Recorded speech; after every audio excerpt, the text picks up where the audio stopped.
Bonjour à toutes et à tous, bienvenue à ce webinaire intitulé « Comprendre les nouvelles dispositions du droit du littoral » organisé par la société Légilocale, plateforme d'outils et de services juridiques dédiés aux collectivités, en partenariat avec le cabinet Océanis Avocat, au sein duquel je suis avocat intervenant en droit public avec une spécificité sur le milieu maritime. Ce webinaire est également organisé en partenariat avec l'association Rivage de France. Je vous indique que vous pouvez dès à présent me poser toutes vos questions, et ce pendant toute la durée de l'intervention. J'y répondrai au terme de cet exposé. Pourquoi avons-nous choisi le thème du droit du littoral? Comme vous le savez, un projet de loi est actuellement en cours de débat à l'Assemblée nationale. En effet, face au dérèglement climatique, comprenant des conséquences sur les niveaux des océans et des conséquences désastreuses sur le littoral, nous avons tous en mémoire la tempête Xynthia de 2009 qui a fait plus de 50 morts sur le littoral de Charente-Maritime et de Vendée. Il a été décidé de prendre en compte cette modification incontestable du trait de côte. En mars 2015, un rapport intitulé « Changement climatique et niveau de la mer de la planète aux côtes françaises » a été publié sous la direction du climatologue Jean Jouzel. Ce rapport alerte les autorités sur les risques de l'élévation des océans et les impacts potentiels, notamment les effets majeurs sur l'érosion côtière à court terme.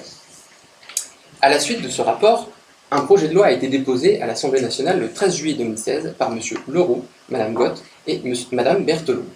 Cette proposition de loi visait initialement à répondre à un besoin de préservation des espaces et de sécurisation des populations, tout en organisant les conditions du maintien, du dynamisme et du développement durable des côtes françaises. Après un premier vote devant l'Assemblée nationale le 1er décembre 2016, celui-ci est passé devant le Sénat en janvier 2017. Lors de ce passage devant le Sénat, plusieurs amendements ont été déposés. Ces amendements ont fait couler beaucoup d'encre, notamment en introduisant un nouvel article 9A dans le corps du texte, selon lequel la densification des hameaux en dehors des espaces proches du rivage devenait possible. Ces amendements ont par la suite été censurés en deuxième lecture à l'Assemblée nationale, le 31 janvier 2017. Aujourd'hui, le projet de loi est devant le Sénat en deuxième lecture et passera par la voie de la commission mixte paritaire. On voit bien par cette simple présentation de la procédure législative que le droit du littoral acerbe les tensions et les passions autour de son contenu. Alors, on va rentrer immédiatement dans le champ d'application du droit du littoral.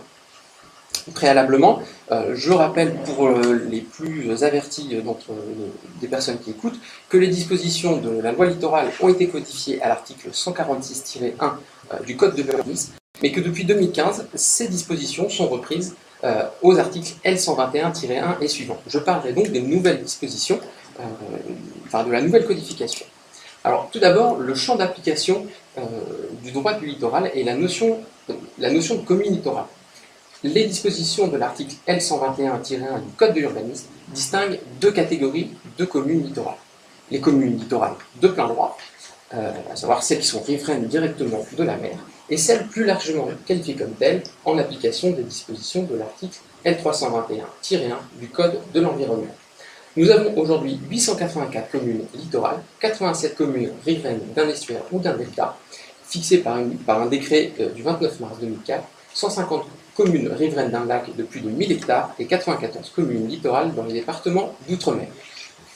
Nous allons donc maintenant envisager cet exposé sous deux points. Le premier point, le maintien des grands principes de la loi littorale. En effet, le projet de loi actuellement en cours de débat ne semble pas revenir sur certains grands principes de la loi littorale que je vais vous exposer. Par la suite, nous verrons donc les grandes réformes de ce projet de loi, en tout cas que ce projet de loi actuellement en cours de débat devrait mettre en œuvre. Sur le maintien des grands principes de la loi littorale. De manière générale, la loi encadre strictement l'urbanisation des communes littorales en créant plusieurs zones avec des contraintes particulières en fonction de chaque zone.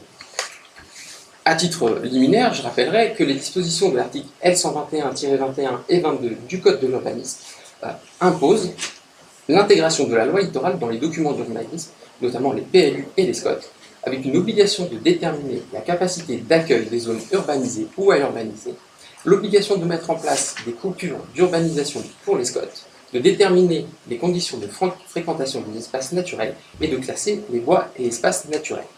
De manière générale, dans tous les cas, la loi littorale est applicable indépendamment des différents documents d'urbanisme. Voyons tout d'abord la première des zones de la loi littorale, du droit du littoral, la bande des 100 mètres, certainement la zone la plus connue. Cette bande des 100 mètres est reprise par les dispositions de l'article 121-16 et 17 du Code de l'urbanisme et impose plutôt un principe d'inconstructibilité de la zone des 100 mètres en dehors des zones urbanisées. Alors, première question qui doit être posée, qu'est-ce qu'une zone urbanisée? En effet, une zone urbanisée n'est pas réellement définie par le droit du littoral. Tout est donc une question d'appréciation. La jurisprudence parle d'espaces effectivement urbanisés. Une difficulté va donc se présenter lorsqu'on est en présence d'habitats diffus. En effet, la jurisprudence a pu considérer à plusieurs reprises qu'un hameau de 4 habitations n'était pas une zone urbanisée. Une distance de 200 mètres entre les constructions ne permet pas plus d'établir que le secteur est urbanisé. De manière générale, il convient de prendre en compte l'environnement global dans lequel va s'insérer la zone en question. Une fois qu'on a réussi à déterminer notre zone urbanisée, comment déterminer cette distance de 100 mètres? Pour déterminer, alors je ne vais pas passer trop de temps sur cette question, puisque je vais vous renvoyer aux dispositions de l'article 2111-4 du Code général de la propriété des personnes publiques, qui reprend la très connue jurisprudence Friedman, qui délimite le domaine public maritime par rapport aux plus hautes eaux de l'année, et donc la bande des 100 mètres commence à partir des plus hautes eaux de l'année. Est-ce que des aménagements et dérogations sont possibles sur cette zone, sur cette bande de 100 mètres, donc en dehors des zones urbanisées? Oui, il y a 2 possibilités de dérogation, à savoir la première, les installations nécessaires à des services publics, comme des postes de secours, des sanitaires publics, qui doivent répondre notamment à des problèmes de sécurité et salubrité publique. Deuxième possibilité de dérogation, les activités économiques exigeant la proximité immédiate de l'eau. On pense tout de suite à l'ostréiculture ou à la conchidiculture. En revanche, il n'existe pas de présomption irréfragable pour ces activités, qui doivent donc démontrer qu'elles ne peuvent pas être implantées dans l'arrière-pays, mais bien en proximité immédiate de l'eau, dans la bande des 100 mètres. Deuxième zone principale du droit du littoral, les espaces proches du rivage, qui connaissent, eux, un principe de limitation de l'urbanisation et qui sont prévus par les dispositions de l'article L121-13 du Code de l'urbanisme. Alors, encore une fois, il convient de déterminer au préalable ce qu'est un espace proche du rivage.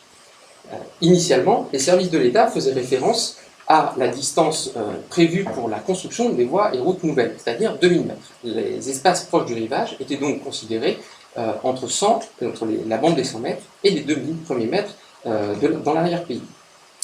Une jurisprudence de 2009 est venue clarifier cette situation en donnant 3 critères précis, à savoir une distance, la distance séparant la zone avec le rivage, mais également son caractère urbanisé ou non, et un des critères les plus importants, la covisibilité entre cette zone et le plan d'eau.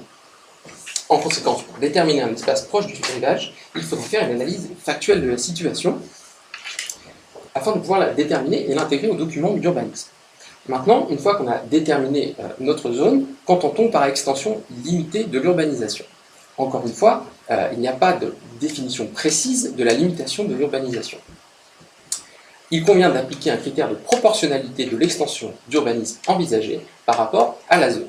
Globalement, l'extension doit se faire dans ces zones qualifiées comme proches du rivage, en profondeur, autrement dit, le plus loin possible du littoral, et vers l'arrière-pays. Ils doivent être proportionnés, puisque la jurisprudence a tendance à annuler les permis de construire ou les autorisations qui peuvent être délivrées dans ces zones-là. Donc, pour les personnes qui souhaitent mettre en place de telles zones, comment autoriser l'urbanisation des espaces proches du rivage? Les personnes publiques, collectivités, EPCI, qui vont avoir en charge la rédaction de documents d'urbanisme, devront donc justifier et motiver ces zones en prenant en compte notamment la configuration des lieux, l'accueil des activités économiques exigeant la proximité immédiate de l'eau, et surtout en proportionnant toutes les zones constructibles des espaces proches du rivage. Troisième zone, très connue en droit du littoral, l'espace remarquable, qui lui fait l'objet d'une protection quasi complète. Alors, de nouveau, première question, qu'est-ce qu'un espace remarquable?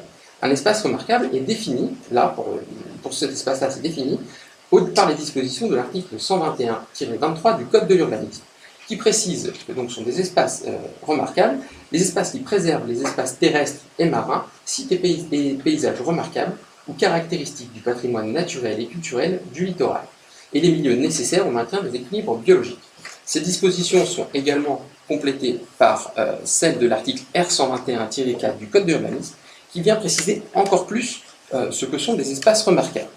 On a par exemple les îlots inhabités, les parties naturelles des estuaires, les marais, les vasières, les tourbières, etc. Cette liste n'est pas pour autant restrictive. Un espace pourra être qualifié de remarquable s'il n'entre pas dans les dispositions de l'article R121-4. En revanche, il doit être noté ici une limite textuelle, puisque un espace doit être, pour être qualifié comme remarquable, tout d'abord être remarquable, nécessaire au maintien des équilibres biologiques, et surtout présenter un intérêt écologique, notamment lorsqu'il y a la présence d'espèces protégées dans la zone en question. Quelle protection pour cet espace?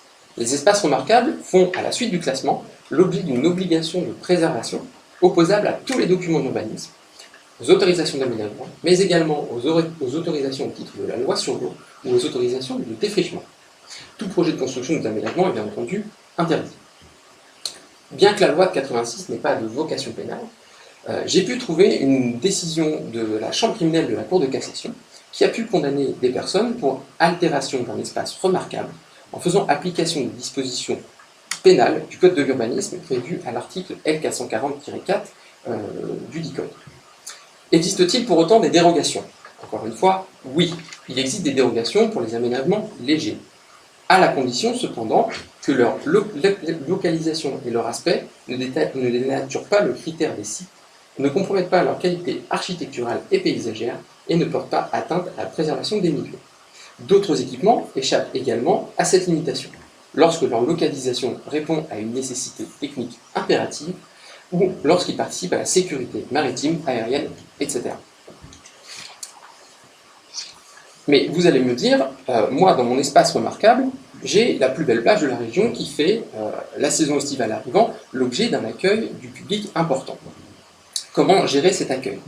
Vous avez la possibilité de mettre en place des schémas d'aménagement de plage qui sont, après enquête publique, une possibilité offerte pour concilier la protection des espaces remarquables et le maintien des activités économiques traditionnelles, tout en répondant à cette demande accrue d'accueil du public. Je vous invite notamment à aller voir, qui est accessible sur Internet, celui de la plage de Pamplonne sur la commune de Ramatuelle. Quatrième principe en droit du littoral, l'urbanisation en continuité. Cette urbanisation en continuité est prévue par les dispositions de l'article L121-8 du Code de l'urbanisme, qui donc, l'urbanisation doit se réaliser soit en continuité avec les agglomérations et villages existants, soit en hameaux nouveaux intégrés à l'environnement. Alors, première question, comment qualifier cette continuité avec l'existant? Tout d'abord, en commençant par l'existant, avec une notion avec la qualification de la notion d'agglomération ou de village existant. Encore une fois, il n'y a pas de critères ou de qualification précise. La jurisprudence a permis d'établir un peu plus précisément cette notion. Il convient de prendre en compte qu'il doit y avoir une présence d'une densité significative de construction pour être dans le cadre d'une agglomération ou d'un village. En effet, une zone d'urbanisation diffuse ne peut être caractérisée comme telle par la jurisprudence. Par exemple, une zone de 17 maisons dans un rayon de 250 km n'est pas un village existant et par conséquent ne peut pas être le point de départ d'une extension d'urbanisation. Alors maintenant, voyons ce qu'on entend par extension d'urbanisation. La logique veut que le terrain adjacent puisse être une extension d'urbanisation, une extension en continuité. L'agrandissement d'un bâtiment existant est également une extension.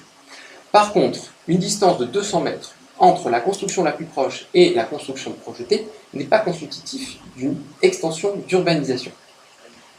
Dans le cas d'une zone d'urbanisation diffuse ou très dispersée, il n'y a pas d'extension d'urbanisation possible. Deuxième question, quid du hameau nouveau intégré à l'environnement? En effet, il est possible, au-delà de la continuité de l'urbanisation, de créer un hameau nouveau intégré à l'environnement. Un hameau est donc un petit groupe d'habitations, même sans commerce, isolé, distinct du bourg du village, de taille modeste. Encore une fois, il faudra veiller à la proportion de l'opération et son intégration à l'environnement. Par exemple, un lotissement de 70 maisons n'a pas été considéré comme un hameau nouveau par la jurisprudence.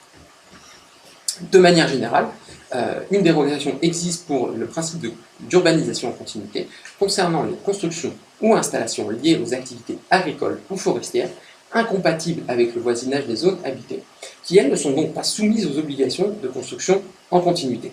Je vous pourrais référer aux dispositions de la loi d'orientation agricole du 9 juillet 1999 à ce sujet. Cinquième grande disposition en droit du littoral, les servitudes de passage. Il existe deux servitudes de passage. La première servitude de passage, en application des dispositions de l'article L121-31 du Code de l'urbanisme, est donc une servitude de passage de 3 mètres de largeur le long du littoral, appelé également chemin des douaniers, qui donc qui peut être mis en place. Deuxième servitude, la servitude transversale d'accès au rivage. Cette servitude est prévue donc aux dispositions de l'article 121-34 du Code de l'urbanisme, afin de relier la voirie publique au rivage de la mer ou au sentier d'accès immédiat à celui-ci, en l'absence d'une voie publique située à moins de 500 mètres et permettant l'accès au rivage. Ces grands principes que nous venons d'exposer ne sont pas, pour le moment, remis en cause par le projet de loi actuellement en cours de débat. Voyons maintenant les innovations majeures prévues par ce projet de loi portant adaptation des territoires littoraux au changement climatique. Ce projet de loi est organisé autour de 3 axes principaux, dont l'objectif, à mon sens, de répondre aux principes de précaution et de gestion anticipée des risques liés à la présence humaine sur le littoral. Premier chapitre, l'élaboration d'une politique d'anticipation du changement climatique. En effet, ce projet de loi consacre l'existence d'une stratégie de gestion intégrée du trait de côte au niveau national et local. Première modification envisagée, donc, pour répondre à cette question, l'intégration d'un article L321-13-A au Code de l'environnement, selon lequel il sera prévu un document qui constituera le cadre de référence pour la protection du milieu et la gestion intégrée et concertée des activités au regard de l'évolution du trait de côte à l'échelle d'une cellule hydrosédimentaire et du risque qui en résulte. Ce document sera élaboré par l'État en concertation avec les collectivités territoriales, la communauté scientifique, les acteurs socio-économiques et les associations de protection concernées. Deuxième axe majeur de ce projet de loi, identifier le risque du recul du trait de côte. Première question, donc, à laquelle répond ce projet de loi, comment identifier le recul du trait de côte? Ce projet de loi prévoit l'intégration d'un nouvel article, numéroté L567-1 au Code de l'environnement, selon lequel le recul du trait de côte consistera en un déplacement vers l'intérieur des terres de la limite du domaine public maritime, en raison soit d'une érosion côtière par perte de matériaux rocheux ou sédimentaires, soit de l'élévation permanente du niveau de la mer.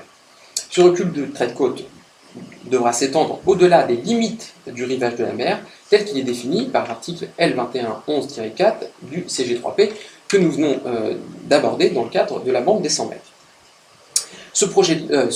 Cette identification du recul du trait de côte amène quand même quelques questions, puisque que doit-on faire en cas de rupture d'une digue à la suite d'une tempête, de la disparition d'une dune naturelle, où la permanence peut-elle être contestée par des ouvrages d'art, notamment dans les zones marécageuses ou les polders. Là-dessus, le projet de loi n'apporte pas de réponse claire. Que faire donc une fois qu'on a identifié le recul du trait de côte prévu à cet article? Eh bien, il est prévu tout simplement que la création d'une zone, une nouvelle zone en droit de littoral, qui s'appellera une zone d'activité résiliente et temporaire, qui sera prévue à l'article L572-1 du Code de l'environnement, qui aura pour but de déterminer le risque du recul du trait de côte dans une zone. Ces zones fixeront donc la durée pendant laquelle les constructions, aménagements ou exploitations pourront être implantées, déplacées ou utilisées en fonction de ce risque. Ces plans pourront déterminer les zones de mobilité du trait de côte dans lesquelles les constructions, tout ouvrage ou tout aménagement sera interdit, à l'exception des ouvrages de défense contre la mer et des aménagements de culture marine. Ce projet de création de zones ne répond pas cependant à la question de la création de zones d'activité résiliente en zone urbanisée. Quelles seront alors les conséquences pour les habitants, les propriétaires riverains et pour les activités économiques? On peut tout de suite se poser la question de savoir s'il y aura une augmentation significative des cotisations d'assurance pour ces personnes, une perte de la valeur des biens patrimoniaux, En tout cas, la délimitation de ces zones va ouvrir un très long débat, notamment avec les propriétaires riverains. Troisième question, donc, une fois qu'on a identifié cette zone, quelles conséquences? Première conséquence, prévue par ce projet de loi, l'information permanente et obligatoire des citoyens, acquéreurs et locataires. On fera tout simplement application des dispositions de l'article 125-5 du Code de l'environnement sur les modalités d'information dans le cadre des zones couvertes par des plans de prévention des risques technologiques ou naturels prévisibles. Deuxième point, l'obligation d'intégration dans les documents d'urbanisme de ces zones d'activité résilientes. Seront prévus donc d'intégrer dans les PLU, les SCOT, ces dispositions, ces zones d'activité résilientes. Troisième axe de développement prévu par cette proposition de loi, encourager le développement durable des territoires littoraux. Pour cela, le projet de loi envisage donc d'encourager le développement par trois leviers, trois outils majeurs. Tout d'abord, favoriser l'aménagement du territoire, notamment aux moyens d'action connus concernant les opérations d'aménagement définies aux articles L300-1 du Code de l'urbanisme, et notamment les opérations de préemption ou de réserve foncière. Deuxième nouveauté, cependant, première grande nouveauté, la création d'un fonds d'adaptation au recul du trait de côte. L'objet de ce fonds est donc d'acquérir, dans le cadre d'opérations d'aménagement, les biens soumis à un risque inférieur à 10 ans au jour de l'ouverture de l'opération. Ce fonds financera également la démolition des biens et des pertes relatives à la résiliation anticipée du bail réel immobilier. Bail réel immobilier qui est donc la deuxième grande innovation de cette loi, puisqu'il est prévu la création d'un bail réel immobilier dans les zones d'activité résilientes, prévues par les dispositions de l'article L567-2 du Code de l'environnement. Alors, tout d'abord, qu'est-ce qu'un bail réel? Un bail réel immobilier est un contrat de bail de longue durée qui confère au preneur un droit réel sur un immeuble, bâti ou non bâti, qui porte sur le sol et sur les constructions existantes. Ce bail autorise le preneur de réaliser des constructions ou améliorations nouvelles, le droit réel portant sur ces constructions nouvelles également. De quelle manière est envisagé le bail réel immobilier littoral? Tout d'abord, le bailleur pourra être toute personne publique, mais également le conservatoire du littoral ou une société publique locale. Son objet est de donner à bail une partie du domaine privé d'une personne publique, donc que le terrain soit bâti ou non, à la seule condition impérative d'être dans une zone d'activité résiliente et temporaire définie par un plan de prévention des risques naturels. L'objectif de ces nouvelles dispositions est l'implantation ou le maintien d'activités économiques dans des zones résilientes, tout en prenant en compte les risques d'évolution du trait de côte. Le principe est d'octroyer les droits réels au preneur qui peut jouir librement de l'immeuble, dès lors qu'il ne porte pas atteinte à sa destination. Le bail réel pourra être d'une durée comprise entre 5 et 99 ans sans tacite reconduction, pour un prix librement fixé entre les parties. Le bailleur, lui, sera tenu des mêmes obligations que celles d'un vendeur. Le preneur pourra faire tous travaux nécessaires ou souhaités à condition de ne pas dévaloriser le bien, sous réserve d'une information préalable du bailleur. Il aura bien entendu l'obligation de maintenir en bon état de réparation le bien. Dès lors, qu'advient-il de ce bail en cas de recul du trait de côte identifié avant le terme contractuel?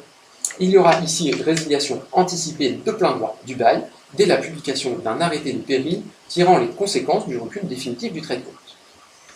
Le bailleur s'acquittera des frais de démolition des constructions existantes au jour de la conclusion du bail et des constructions que le preneur est tenu d'édifier en vertu du dit contrat de bail. Le preneur aura lui la charge des frais de déplacement ou de démolition des constructions et améliorations qu'il aura pu faire qui n'étaient pas prévues au contrat de bail. En l'absence de réalisation de risque, le preneur cédera tout simplement au bailleur les constructions et améliorations, sauf stipulation contraire prévue dès la signature du contrat. Bien entendu, il y aura la possibilité pour le preneur de céder le bail avec le transfert des droits et obligations afin d'en avoir informé le bailleur.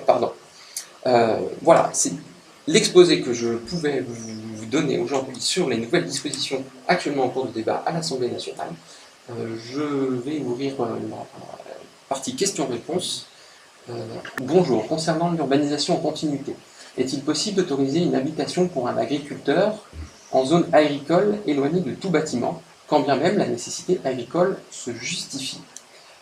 Alors, la dérogation prévue pour les bâtiments agricoles, en tout cas concerne celles qui ne peuvent pas être directement dans le voisinage. Autrement dit, si c'est pour une habitation liée à l'activité agricole, à mon sens, il n'est pas possible de l'autoriser en dehors d'une continuité d'urbanisation. Par contre, si c'est pour l'installation d'ouvrages de construction qui sont liés à l'activité même et qui ne peuvent pas s'intégrer dans le voisinage direct, oui, vous pouvez autoriser dans des zones différentes. Alors, qui identifie les zones d'activité résilientes? Qui en a l'initiative? Alors, très bonne question, je crois que je n'ai pas abordé. Les zones d'activité résilientes seront établies à l'initiative de la préfecture, enfin de l'État, en présence de tous les acteurs locaux, comme ce qui a pu être abordé pour l'identification du trait de côte, la gestion du trait de côte, et en tout cas les modifications envisagées dans le document prévu aux dispositions de l'article 321-13-A du Code de l'environnement. Alors, les campings sont-ils réalisables en espace remarquable ou en culture d'urbanisation? Les campings peuvent-ils être zonés en zone d'activité résiliente? Alors, dans les espaces remarquables, logiquement, il n'y a pas de possibilité de construire des campings. Les campings font l'objet de dérogations spécifiques, notamment pour les campings déjà construits. Pour les zones d'activité résilientes, il n'est pas comme ça, dans le projet de loi actuellement rédigé, de la manière dont il est rédigé, il n'y a pas d'interdiction de réaliser des campings en zone d'activité résiliente. Encore faut-il qu'il n'y ait pas de risque de créer un camping dans une zone où le trait de côte a des possibilités d'être détérioré, en tout cas de bouger. Et on sait notamment que les campings, quand il y a des problèmes, notamment des tempêtes, sont les premiers impactés par la violence des tempêtes. Existe-t-il une liste des espaces remarquables? Alors oui, je l'ai abordé. Il existe une liste des espaces remarquables prévue par les dispositions de l'article R121-4 du Code de l'urbanisme, où vous avez une liste d'espaces qui sont considérés comme remarquables. Après, la liste n'est pas restrictive et vous pouvez ouvrir un petit peu. C'est ce que je disais tout à l'heure, en application de la limite textuelle prévue par le texte, à savoir que l'espace doit être remarquable, nécessaire au maintien des équilibres biologiques et présenter un intérêt écologique. Est-ce que cette modification de la loi peut avoir un impact sur la faune, la flore et les habitats naturels? Pour la question, c'est-à-dire que la modification de la loi va avoir un impact. Logiquement, ces zones d'activité, il n'est pas prévu de modification spécifique, pas possibilité d'ouvrir l'urbanisation.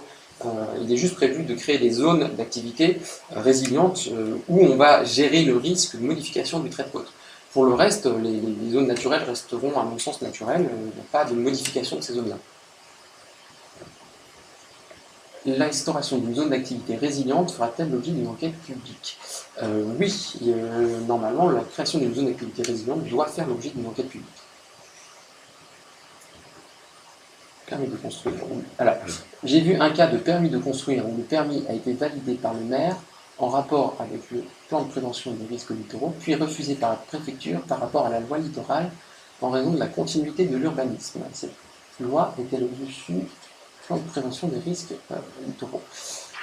Ah, c'était une bonne question. Est-ce que c'est au-dessus la loi littorale s'applique indépendamment des documents d'urbanisme et je pense indépendant d'un plan de prévention des risques littoraux. En revanche, désormais, avec ce nouveau projet de loi, et je pense la création d'une zone et de documents identifiant les risques de modification du trait de côte, je pense que le plan de prévention des risques littoraux devra intégrer cette modification. Je pense que la continuité de... Non, je réponds mal à la question, il me semble, parce que je ne suis pas sûr de bien la comprendre. Je suis refusé par l'architecture. La loi littorale, en raison de la continuité de l'urbanisme.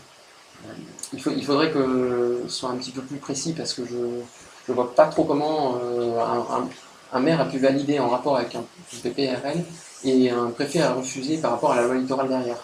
Peut-être vous pourriez la reformuler, peut-être. pour que j'y réponde précisément. Les zones résilientes devront-elles être définies dans les plans de prévention des risques littoraux? J'ai pas vu de texte précis dans le projet de loi sur cette question. Dans tous les cas, les zones résilientes seront prévues dans le plan de prévention des risques naturels prévisibles. Donc il y a de fortes chances qu'ils doivent être intégrés aussi par la suite. Dans le cas d'un camping déjà existant et en effet soumis au recul du trait de côte à échéance 2040, le bail réel immobilier pourrait-il s'appliquer? Concrètement, oui, à la condition, par contre, que ce camping fasse l'objet soit la propriété privée d'une personne publique. Donc là, en l'occurrence, je ne sais pas pour le cas auquel vous pensez, mais si c'est un propriétaire privé qui est propriétaire de ce camping, il va falloir quand même qu'il y ait une transmission dans le patrimoine privé de la commune, et notamment avec l'aide du fonds, dont j'ai oublié le nom, mais qui est mis en place, le fonds d'adaptation au recul du trait de côte, qui pourra financer une partie de cette acquisition et après faire l'objet d'un bail réel immobilier pour anticiper le risque lié à la modification du trait de côte. La loi littorale définit-elle la notion de résilience pour les zones d'activité résilientes? Non. La réponse est claire et précise, elle n'est pas définie. Quel lien entre les plans de prévention des risques littoraux avec les zones d'activité résilientes? Quel lien entre les plans de prévention des risques littoraux avec les zones d'activité résilientes? Quel lien? Alors, je pense qu'ils vont être, ce que je disais tout à l'heure, je pense que les zones d'activité résilientes vont être intégrées dans les plans de prévention des risques littoraux, puisqu'elles vont être, en tout cas, intégrées dans les plans de prévention des risques naturels prévisibles. En cas d'obligation de densification dans un village, au regard de mesures imposées par le SCOT et au regard de la nature du quartier concerné peu dense, y a-t-il pas d'incohérence? En cas de contentieux, comment cela se passe? Alors, en cas d'obligation de densification dans un village au regard de mesures imposées par le SCOT, peu dense, n'y a-t-il pas d'incohérence? Alors, tout dépend de la densité, je pense, déjà du quartier dans lequel vous vous intégrez. Si vous parlez du quartier peu dense, qu'est-ce que peu dense pour vous? Est-ce que c'est, là, les critères définis par la jurisprudence, c'est de dire, par exemple, qu'un espace de 200 mètres entre deux habitations ne constitue pas une densité assez significative pour être une zone urbanisée, par exemple. Donc, tout dépend de ce qu'il y a comme peu dense, parce que si la densité est quand même significative aux yeux de la jurisprudence, aux yeux du SCOT, notamment des gens qui ont rédigé le SCOT, il n'y a pas d'incohérence à densifier ce village, puisque les règles d'urbanisme permettent aujourd'hui une densification urbaine. Donc, comme ça, tout dépend de la question de densité. Je pense qu'il faudra vraiment creuser sur ce point-là précisément. À votre sens, cette évolution de la loi reste-t-elle protectrice du littoral ou va-t-elle dans le sens d'une ouverture de l'urbanisation plus permissive? Alors, en tout début, en introduction de ce webinaire, justement, je parlais des amendements du Sénat. Les amendements du Sénat avaient justement pour objet d'augmenter les possibilités d'urbanisme sur le littoral. Aujourd'hui, clairement, l'Assemblée nationale s'y est opposée en les rejetant d'un bloc. Ce rejet fait qu'aujourd'hui, ce projet de loi est devant la commission mixte paritaire pour être débattu. Aujourd'hui, le projet de loi tel que je l'ai trouvé en deuxième lecture à l'Assemblée nationale n'est pas permissif, en tout cas, comme vous l'entendez, je pense, pour une urbanisation importante du littoral. Après, je ne peux pas vous dire aujourd'hui quels vont être les débats devant cette commission mixte paritaire, et je pense qu'il faudra suivre cette affaire de près pour justement savoir si l'urbanisation va être densifiée ou pas sur les zones littorales. Alors, quel risque subsiste-t-il de voir l'esprit de la proposition de loi adaptation des territoires littoraux au changement climatique être dénaturé, avec quelles conséquences pour les gestionnaires? Alors, tout dépend de la dénaturation qui va être mise en place, c'est un peu ce que je venais de dire juste avant. La dénaturation a déjà été tentée d'être mise en place par le Sénat, elle a été rejetée par l'Assemblée nationale parce que l'esprit, on va dire, du projet de loi n'était pas concernant l'urbanisation, mais vraiment la gestion du risque de modification du trait de côte. Donc, les conséquences pour les gestionnaires, aujourd'hui, il n'y en a pas en termes d'urbanisation, mais il y en aura en termes de prévision de la gestion, en tout cas de la modification du trait de côte, qui va devoir être vraiment étudié de près, avec un impact sur les populations locales qui vont avoir des terrains qui vont, pourquoi pas, être soumis justement à cette modification du trait de côte. Pensez-vous que l'obligation du document d'urbanisme d'intégrer les zones d'activité résilientes s'imposera directement au PLU dans le cas où le SCOT n'avait pas satisfait cette obligation, ou le SCOT sera-t-il considéré comme un document écran? C'est une très bonne question. C'est pas du tout prévu aujourd'hui dans les dispositions du projet de loi. Comme ça, il n'est pas prévu de s'imposer au PLU, d'imposer au PLU littoraux les zones d'activité résilientes. Ils sont prévus dans les plans de prévention des risques naturels. Donc le SCOT, je ne pense pas que le SCOT fera écran, puisque ce plan de prévention des risques naturels a quand même une force indépendante du SCOT, puisque il a vocation de prendre en compte les risques naturels de la zone dans laquelle on se fixe.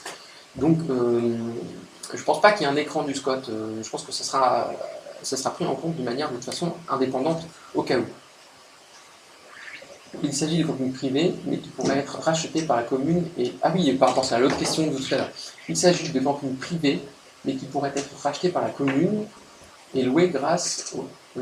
oui, dans ce cas-là, si les campings sont rachetés par la commune, dans ce cas, ils pourront intégrer le domaine privé de la collectivité, et donc dans ce cas-là, faire l'objet par la suite d'un bail réel immobilier littoral. Tout à fait.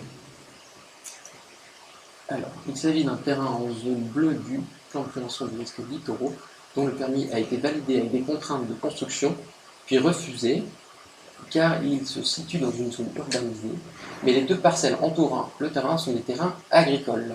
Les autres terrains autour sont résidentiels. Alors ça, c'est la question tout à l'heure par rapport à la possibilité de créer une... Maire-préfecture. Ah, maire-préfecture, oui, pardon. Un terrain en zone bleue dont le permis a été validé avec contrainte de construction, puis refusé car il se situe dans une zone urbanisée, mais les 2 parties autour sont des terrains agricoles.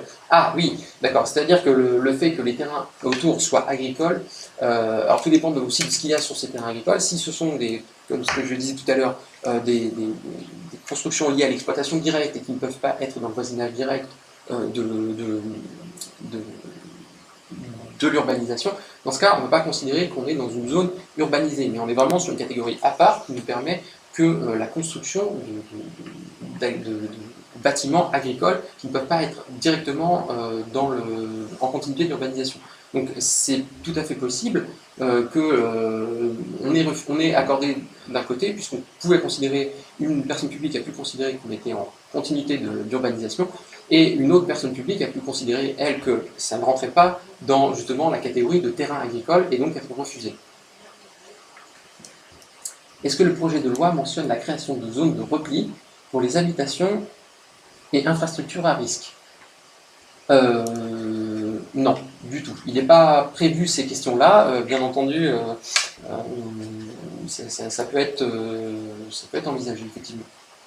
Est-ce que je ne suis pas sûr de bien comprendre le bail réel immobilier. Pourrait-il y avoir une modification du droit de propriété pour les biens potentiellement soumis à un risque d'érosion inférieur à 10 ans?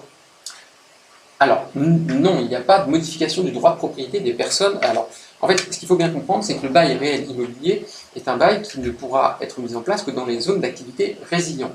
Donc, il n'y aura pas de modification du droit de propriété pour les personnes qui seront dans les zones d'activité résilientes. Ce qui va pouvoir être mis en place, par contre, c'est des activités dans ces zones-là. Notamment, l'objectif, c'est de ne pas mettre en place des zones dans lesquelles il ne se passera plus rien du tout, mais bien de permettre le développement de ces zones, malgré le risque encouru de modification du trait de côte. Et donc, pour permettre ça, on va créer ces baux un peu spécifiques, qui vont permettre à des acteurs économiques de venir sur place dans ces zones d'activité résilientes. Pour autant, il ne va pas y avoir de modification du droit de propriété des personnes qui sont dépositaires aujourd'hui, qui sont propriétaires dans ces zones-là. Peut-on espérer que dans l'évolution de la loi au regard des propositions faites récemment au Parlement dans Creuse, que peut-on espérer dans l'évolution de la loi au regard des propositions faites récemment au Parlement? Alors, dans les recherches que j'ai faites pour la présentation de ce webinaire, clairement, il a été dit, alors avec des pincettes bien entendu, par les personnes qui ont déposé ce projet de loi, qu'il n'était pas question de revenir sur cette question d'urbanisme littoral et sur la question de la densification des dents creuses. Aujourd'hui, voilà, c'est tout ce que je peux vous dire. Je n'ai pas d'espoir dans un sens ou dans l'autre.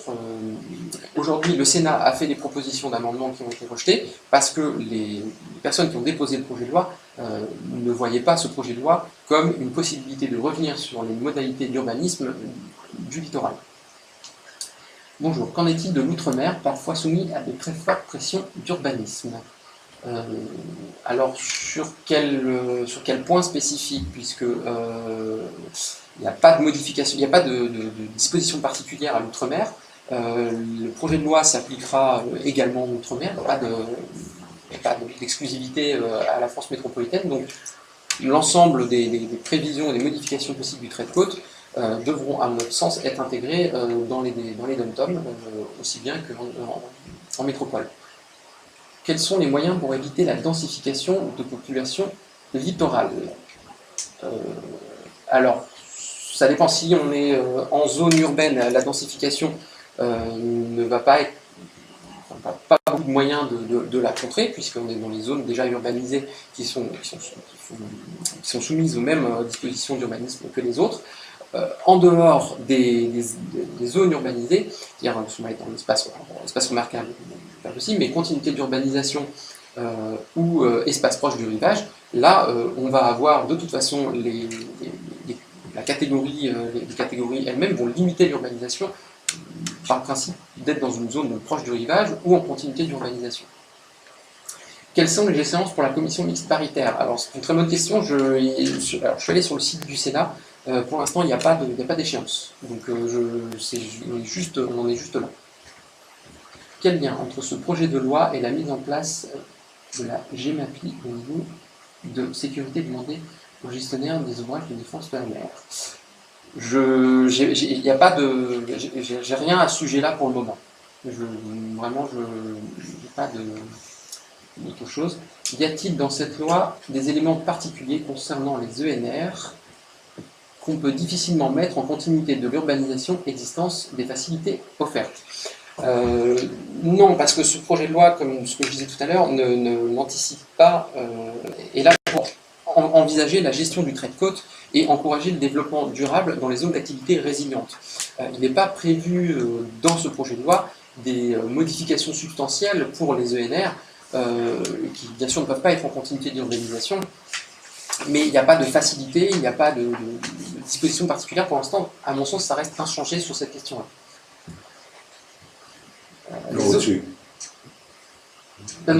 Les zones d'activité résilientes peuvent-elles se situer en zone rouge des plans de prévention des risques littoraux? Et là encore, il n'y a pas d'incohérence en plaçant des zones d'activité résilientes dans les plans de prévention des risques littoraux, puisqu'il convient tout d'abord d'identifier les modifications possibles du trait de côte pour déterminer par la suite les zones d'activité résilientes. S'il y a une concordance entre les deux, oui. S'il n'y en a pas, c'est vrai qu'il y a des chances qu'il y en ait quand même, puisque les zones rouges prennent en compte justement les risques. Que se passe-t-il si un ouvrage de protection empêche le passage et l'accès au rivage alors qu'une servitude a été instaurée? Exemple de fermeture de digue avec des bâtards d'eau en cas d'alerte. Ah, c'est une bonne question. Si un ouvrage de protection empêche le passage et l'accès au rivage alors qu'une servitude a été instaurée. Normalement, si on a un élément qui empêche la servitude de passage, il y a la possibilité d'aller dans les 15 mètres les plus proches du rivage pour contourner l'obstacle. Je ne sais pas si je me fais comprendre, mais il y a la possibilité de faire, donc, par la voie de l'expropriation, notamment des propriétaires privés qui sont en direct du rivage, de faire passer le chemin par chez eux s'il faut contourner un obstacle. Donc, je ne sais pas si, dans le cas présent, puisque c'est un ouvrage de protection, donc je ne sais pas s'il y a la possibilité de passer dans les 15 mètres directement derrière l'ouvrage, mais normalement, c'est une possibilité. Le projet de loi prévoit-il des dispositions en termes de recul des enjeux? Exemple, qu'adviendra-t-il des constructions directement menacées, procédure d'expropriation? Alors, le projet de loi prévoit les possibilités, notamment par le fonds d'adaptation, de racheter une partie des propriétés qui pourraient être soumises à ce risque identifié. Donc voilà, aujourd'hui, le projet de loi prévoit ça. Les procédures d'expropriation, à mon avis, seront beaucoup plus faciles dans les zones d'activité résilientes, puisqu'on aura identifié un risque en amont. Donc si ce risque se réalise, il y a de fortes chances que ça soit mis en place. Comment se fait-il qu'un PLU validé en 2008, y compris par les PPA, et puis en 2012 être modifié sans enquête par le préfet, qui a diminué arbitrairement les zones NH en application de l'article L146-4-1. Comment se fait? Alors, je sais pas, il me faudrait un petit peu plus d'éléments, et notamment voir un petit peu toute la procédure, puisque c'est là, comme ça paraît un petit peu surprenant de la manière par laquelle c'est présenté, puisque un PLU validé en 2008, modification en 2012 sans enquête du préfet, ça paraît surprenant expliqué comme ça. Après, les modifications des PLU, tout dépend de ce qui a été réellement modifié substantiellement dans le PLU. Donc il faudrait voir vraiment la modification en tant que telle. Lien entre cette loi et futures véloroutes européennes. Alors, ce projet de loi n'en parle pas du tout. Les servitudes de passage sont des servitudes piétonnes, donc pour le moment il n'est pas question de ça. Il n'y a pas de contre-indication, à mon avis, à avoir une zone d'activité résiliente et la véloroute européenne. Après, à voir en application concrète comment ça se passe. Je comprends donc que les zones d'activité résilientes ne concernent que les acteurs économiques. Il ne sera pas mis en œuvre de dispositions spécifiques pour les habitations de particuliers permettant une rétrocession de ces biens immobiliers en cas de recul du trait de côte. Le bail réel immobilier, à mon sens, comme je le comprends dans la loi, n'est pas prévu pour les habitations. Rien n'empêche, comme ça, un bail réel immobilier littoral, rien n'empêche de le faire pour une habitation. Je ne pense pas qu'il soit prévu, en tout cas, il est à mon sens pas prévu comme ça, mais il est prévu pour des activités économiques. Donc, je vois pas, il ne sera pas mis en place pour des habitations, à mon sens, par les personnes publiques localement. Après, il y a une deuxième question. Du coup, il ne sera pas mis en œuvre de dispositions spécifiques pour les habitations de particuliers permettant une rétrocession de ces biens immobiliers en cas de recul de trait de côte. La seule chose qui est prévue, c'est de passer par le fonds d'adaptation du recul du trait de côte, qui pourra faire l'acquisition, si besoin, d'une partie des biens dans le cadre d'opérations d'aménagement, d'opérations de préemption, de réserve foncière, notamment si des habitations sont vraiment à deux doigts d'être détruites par la modification du trait de côte. Une question? Il y a des questions, je vous remercie et n'hésitez pas à poser des questions, j'y répondrai quand même s'il y en a d'autres qui vous viennent en tête par la suite. Et la vidéo est postée bien entendu, est visible et revisible directement sur la chaîne YouTube de Légie Locale.